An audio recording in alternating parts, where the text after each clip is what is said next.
हमारी बॉडी क्या करती है, प्रतिरक्षा तंत्र का निर्माण कर देती है उस वायरस के थ्रू। और यही किया गया था कोविड-19 में। ठीक है, जो कोविड का वैक्सीन लगा था उसमें ओरिजिनल फॉर्म नहीं डाला गया था कोरोना वायरस का हमारी बॉडी के अंदर। उसमें क्या किया गया था, उसका वीक फॉर्म या उसका डुप्लीकेट फॉर्म हमारी बॉडी में डाला गया था, जिससे कि हमारी बॉडी इसको पहचान ले। कहा जाता है बॉडी से कि आप इसको पहचान लो और इसके प्रति एंटीबॉडी बना लो, और जब कभी भी वो वायरस एंटर करेगा तो उसको ये हमारी बॉडी स्वतः ही नष्ट कर देगी। इतनी कैपेसिटी हमारी बॉडी के अंदर हो जाती है।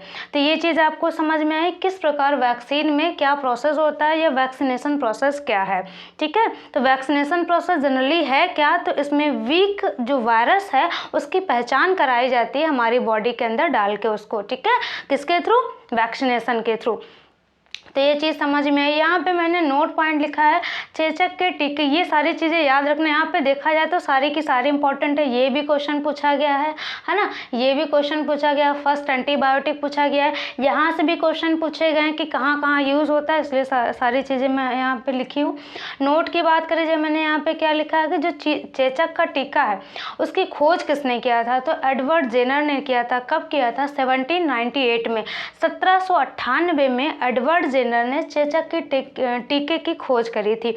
अब देखिए इससे भी रिलेटेड थोड़ी सी स्टोरी है, बहुत छोटी सी। जैसे यहाँ पे मैंने बताया था पेनिसिलिन से रिलेटेड स्टोरी, वैसे यहाँ से देखिए जिस टाइम इसकी खोज करी गई थी एडवर्ड जेनर के द्वारा, तो क्या कंडीशन थी या फिर क्या ऐसा हुआ था, क्या घटना थी जिसके बाद इसकी खोज हुई थी, तो वही समझते हैं। देखिए उस टाइम क्या था कि स्मॉल पॉक्स और काउ पॉक्स, जो स्मॉल पॉक्स था ये ह्यूमन से रिलेटेड रोग था, है ना, और जो काउ पॉक्स था वो किससे रिलेटेड था, गायों से रिलेटेड रोग था। तो ये दोनों काफ़ी तेज़ चल रहे थे। ठीक है, काफ़ी तेज़ लोगों में फैल रहे थे। तो देखिए हुआ क्या कि जब ये लोगों में फैल रहे थे ये रोग, तो जो काउ पॉक्स था ना और जो स्मॉल पॉक्स था, है ना, तो जो गाय को होता था ये काउ पॉक्स, तो गायों की चमड़ी को जिन लोगों ने क्या किया, अपनी स्किन में रब किया, है ना, उन लोगों को क्या हुआ कि जो काउ पॉक्स है ना, उस वायरस को जिन लोगों ने क्या किया, वीक फॉर्म उनका अपनी बॉडी में रब किया, उन लोगों को जो स्मॉल पॉक्स है ना, वो हुआ तो लेकिन उतना ज़्यादा प्रभावी नहीं रहा, उतना ज़्यादा इफेक्ट नहीं किया जितना उन लोगों को जिन्होंने ये काम नहीं किया था, जिन्होंने रब नहीं किया था, उन लोगों को ज़्यादा प्रभावी कर रहा था। जिन्होंने रब किया था उसको नहीं किया था, थोड़ी बहुत प्रॉब्लम आई लेकिन फिर ठीक हो गया सारी चीज़ें।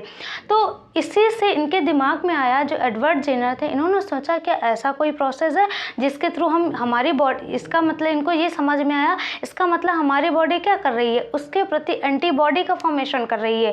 ये स्वतः ही एंटीबॉडी बैरियर का फॉर्मेशन कर देती है। अब जब वो उस टाइप का कोई भी वायरस हमारी बॉडी में एंटर करेगा तो ये स्वतः ही उसको नष्ट कर देगी। और इसी चीज़ से इन्होंने क्या किया, चेचक के टीके की खोज करी। तो चेचक के टीके की खोज कैसे हुई, एडवर्ड जेनर के द्वारा, और कैसे हुई ये भी समझ में आया। कब हुई, 1798 में।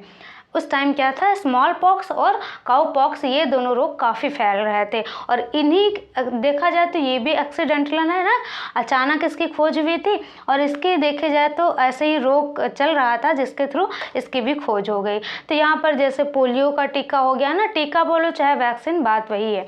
तो पोलियो का टीका हो गया, हैजा का हो गया, है ना, इन सब के क्या लगाए जाते हैं, टीके लगाए जाते हैं। वैक्सीनेशन प्रोसेस किया जाता है। इनका कोई भी पर्टिकुलर एंटीबायोटिक्स नहीं होती है इनकी। तो ये थे जो माइक्रो ऑर्गेनिज्म है, उनका हमारे लिए मतलब लाभदायक कैसे या मित्रवत व्यवहार कैसे है, ये सारी चीज़ें थी इससे रिलेटेड। तो कैसी लगी सारी क्लास आप लोग ज़रूर बताएं। यहाँ पर ये वाला पूरा कंप्लीट होता है। उसके बाद हम बात करेंगे जो माइक्रो ऑर्गेनिज्म है ना, उनका जो माइक्रो ऑर्गेनिज्म है वो हमारे लिए शत्रु किस प्रकार हैं, तो उनके बारे में बात करेंगे। सो एक बार जितना सारा हम लोगों ने पढ़ा है इसको क्विकली रिवाइज कर लेते हैं ना। जो माइक्रो ऑर्गेनिज्म 3 तो पहले ही कर चुके थे, 4 से बात कर रहे हैं।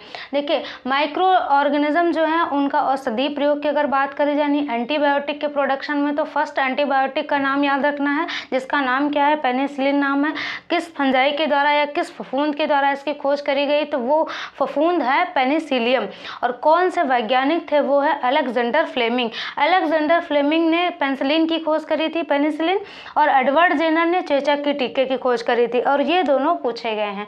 ठीक है, 1929 में फफूंद से इसकी खोज हुई थी। ये क्या करते हैं एंटीबायोटिक्स, तो ये जो हमारे माइक्रो ऑर्गेनिज्म है जो हमारी बॉडी में एंटर करते हैं, उनकी वृद्धि को, उनकी ग्रोथ को क्या करते हैं, रोक देते हैं, यानी उनको नष्ट कर देते हैं, और धीरे धीरे वो नष्ट हो जाते हैं। आगे मैंने बताया बैक्टीरिया का यूज़ पनीर में किया जाता है, अचार हो गया, अनेक जितने फूड मटेरियल हैं, खाने वाले पदार्थ हैं, उनमें यूज़ किया जाता है। रवा इडली हो गया, भटूरे हो गया, इनका सबसे जो मेन कंपोनेंट होता है वो दही है भैया, मिक्स किया जाता है। दही का फॉर्मेशन बैक्टीरिया और ईस्ट के थ्रू होता है, फर्मेंटेशन प्रोसेस यूज़ होता है। साथ है चावल के आटे में फर्मेंटेशन का यूज़ होता है, जिसका जो चावल का आटा यूज़ कहाँ किया जाता है, इडली और डोसा बनाने में। पशु आहार, कुक्कुट आहार में भी एंटीबायोटिक्स का यूज़ होता है ताकि जो माइक्रो ऑर्गेनिज्म है उनका संचरण ना हो। पौधों के रोग नियंत्रण में यूज़ होता है। मिट्टी की उर्वरता में भी वृद्धि होती है माइक्रो ऑर्गेनिज्म के थ्रू। नाइट्रोजन फिक्सेशन याद रखना इसके थ्रू होती है। पर्यावरण की शुद्धि की बात करें, डिकम्पोजर्स जो हो गए, अपघटक हो गए, है ना, जो एल्गी हो गए, शैवाल हो गया, ये सारे क्या करते हैं, पर्यावरण की शुद्धि करते हैं। कैसे करते हैं बताया है, ऑक्सीजन सबसे ज़्यादा इन्हीं के द्वारा रिलीज होती है, जिससे क्या होता है, पोल्यूशन कम होता है। वैक्सीनेशन प्रोसेस भी इसी के अंतर्गत आएगा। वैक्सीनेशन प्रोसेस क्या है, तो सिंपल फॉर्म में देखा जाए तो ये क्या है, ये वीक वायरस को इंट्रोड्यूस किया जाता है हमारी बॉडी के अंदर इंटर करके, हमारी बॉडी ताकि उसको पहचान ले, बस यही किया जाता है वैक्सीनेशन में। चेचक के टीके की खोज किसने की थी, एडवर्ड जेनर ने किया था 1798 में। और एक चीज़ और है फ्रेंड्स, वो क्या है, कहाँ गया,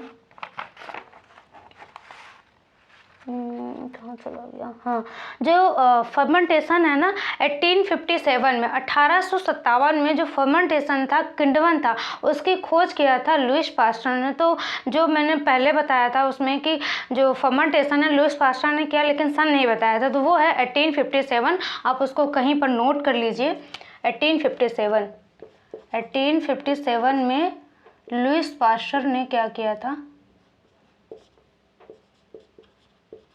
पास्चर ने फर्मेंटेशन की खोज करी थी, किण्वन की खोज करी थी। 1857 में लुईस पास्चर ने किण्वन की खोज करी थी।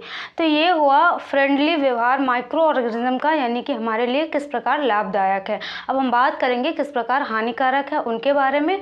और एक चीज़ और बता दो फ्रेंड्स, ये सारे नोट्स एज इट इज़ जैसे हम यहाँ पर कराते हैं आपको हमारे टेलीग्राम पर मिल जाएंगे फ्री ऑफ कॉस्ट। ठीक है, कोई रुपए नहीं देने हैं। ये सारे के सारे हमने सबसे पहले फूड चैप्टर कंप्लीट किया, उसकी भी पीडीएफ मैंने डाल दी, उसके बाद सेल वाला टॉपिक किया, वो भी करा दिया।